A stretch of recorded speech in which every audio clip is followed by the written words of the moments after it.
جب اللہ کسی کو پسند کرتا ہے تو اسے خوب آزماتا ہے، بس تم صبر کرنا، کیونکہ صبر کرنے والوں کی منزل جنت ہے۔ عبادت کا مزہ ان لوگوں کو آتا ہے جو حلال رزق کماتے ہیں۔ صبر کا دامن ہاتھ سے نہ چھوڑو، ہر کام آسان ہونے سے پہلے مشکل ہوتا ہے۔ دو انسانوں کا پیٹ کبھی نہیں بھرتا، پہلا وہ جس کو علم کی بھوک ہو اور دوسرا وہ جس کو مال کی بھوک ہو۔ دنیا نصیب سے ملتی ہے اور آخرت محنت سے، لیکن لوگ محنت دنیا کے لیے کرتے ہیں اور آخرت کو نصیب پر چھوڑ دیتے ہیں۔ حرام چیزوں اور حرام کمائی سے ہمیشہ بچتے رہو، تمہاری دعائیں قبول ہونا شروع ہو جائیں گی۔ جو شخص وقت سے پہلے عزت و شرف طلب کرے گا، زندگی بھر ذلیل رہے گا۔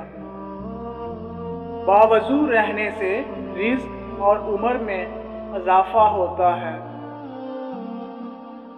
جو اللہ پاک کے دیے ہوئے رزق کو کافی سمجھے اور وہ زندگی میں کبھی کسی کا محتاج نہیں ہوتا۔ جو چیز یقین کا عمل کے ساتھ اللہ کے سپرد کر دی جائے وہ کبھی چوری نہیں ہوتی۔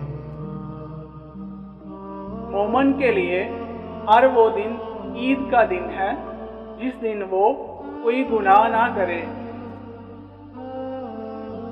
دو خواتین کے درمیان چلنے یا بیٹھنے سے طبیعت میں بگاڑ پیدا ہوتا ہے۔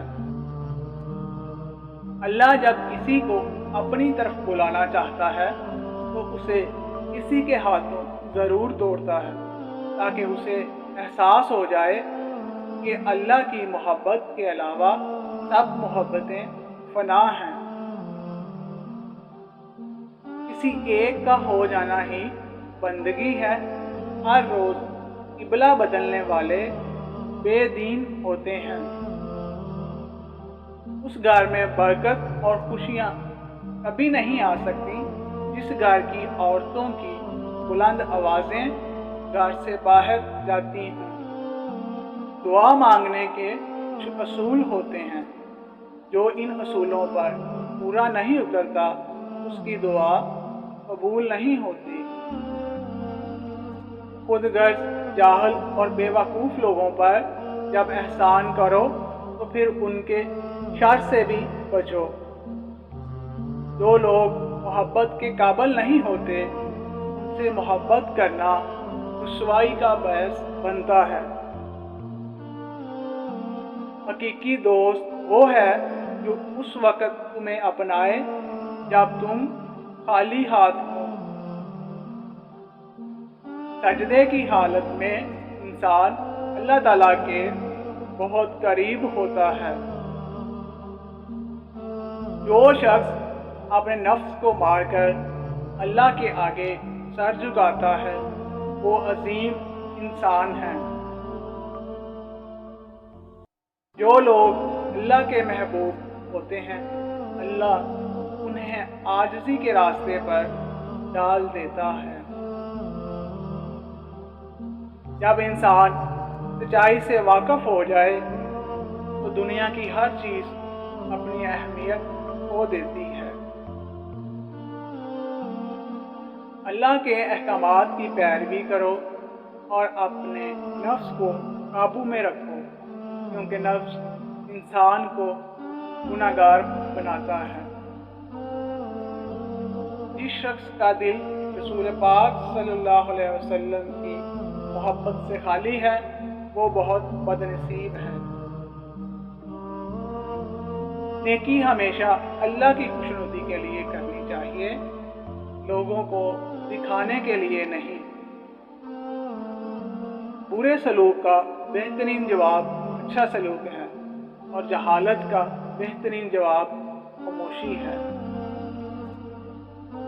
کلام میں نرمی اختیار کرو، کیونکہ لہجے کا اثر الفاظ سے زیادہ ہوتا ہے۔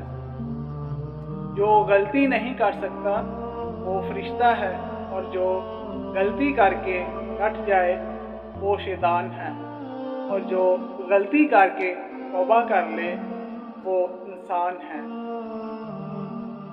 اگر رزق عقل اور دانشوری سے ملتا تو جانور اور بیوقوف بھوکے مر جاتے۔ ادب کا دروازہ اتنا چھوٹا اور تنگ ہوتا ہے کہ اس میں داخل ہونے سے پہلے سر کو جھکانا پڑتا ہے۔ جو شخص حرام مال کھاتا ہے اس کے تمام اعضاء گناہ میں پڑ جاتے ہیں، خواہ وہ چاہے یا نہ چاہے۔ منافقت کی ہمدردی دشمن کی تلوار سے زیادہ خطرناک ہوتی ہے۔ ہر شخص اچھا دوست تلاش کرتا ہے، مگر اچھا دوست بننے کی کوشش کوئی نہیں کرتا۔ دوسروں کے ساتھ نیک سلوک وہ کرتے ہیں جو خود بھی مشکل وقت گزار چکے ہوں۔ سنت نبوی صلی اللہ علیہ وسلم کے طریقے پر سونے والا کبھی ہارٹ اٹیک کا شکار نہیں ہوگا۔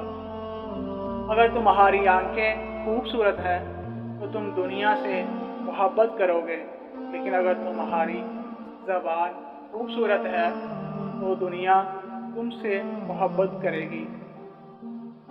اپنے نقصان سے ہرگز غمزدہ نہ ہوا کریں، کیونکہ اللہ آپ سے اس وقت تک کچھ واپس نہیں لیتا جب تک اس سے بہتر آپ کو عطا نہ کرے۔ جب تمہاری مشکلات حد سے بڑھنے لگے تو سمجھ لو کہ اللہ تمہیں کوئی بلند مقام دینے والا ہے۔ اللہ تعالیٰ جس کو نوازنا چاہتا ہے، بلند مقام دینا چاہتا ہے، تو اسے تکلیف، دکھ اور درد کی راہ بخشتا ہے تاکہ وہ مضبوط بن سکے، اتنا سیکھ لے کہ اپنی منزل تک جا پہنچے۔ جو شخص اللہ کو پا لیتا ہے وہ خود کو اور دنیا کو بھول جاتا ہے۔ جب انسان اللہ کے قریب ہوتا ہے تو اللہ بھی اس کے قریب ہو جاتا ہے۔